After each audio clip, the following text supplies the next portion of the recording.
దానికి పర్మిషన్ కోసం మళ్ళా కోరుతాం. 7వ తారీఖు నాడు పెట్టేది మాత్రం అది మేము వాయిదేస్తున్నాం. మళ్ళీ ఒక అనువైన ప్లేస్ 10 రోజులకో 15 రోజులకో ఖచ్చితంగా తేదీ రేపెల్లుండి మళ్ళీ డిక్లేర్ చేస్తాం. కానీ మన ప్రభుత్వంతో ఒకసారి మాట్లాడి ఖచ్చితంగా పర్మిషన్ ఇవ్వండి అని చెప్పి మేము కోరుతాం. రేపలేదు ఎల్లుండి నిర్వహించదల పెట్టిన ఆ కార్యక్రమాన్ని ప్రస్తుతం అయితే వాయిదేస్తున్నామని చెప్పి ప్రజలు గుర్తించాలని చెప్పి నేను విజ్ఞప్తి చేస్తున్నా. అయితే కార్యక్రమం వాయిదేస్తున్నాం కానీ డప్పుల కొనుగోలు మాత్రం ఇంకా వేగవంతం చేయాలని కోరుతున్నా. కార్యక్రమం ఒక 10 రోజులు వారం రోజులు వాయిదా ఉంటుందేమో కానీ తేదీ డిక్లేర్ చేస్తాం. డప్పులను మాత్రం కొనుగోలు చేసే విషయంలో చాలా ముందుకెళ్ళండి.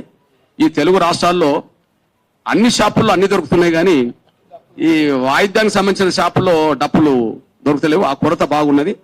ఆ కొరత ఎంత ఉన్నదంటే ఆ డప్పులను ఉత్పత్తి చేసే పరిశ్రమలు ఉన్నాయో ఆ పరిశ్రమలు కూడా ఆర్డర్ ఇచ్చినా కూడా అందించలేకుండా పోతున్నారు. అంటే అంత డిమాండ్ పెరిగింది.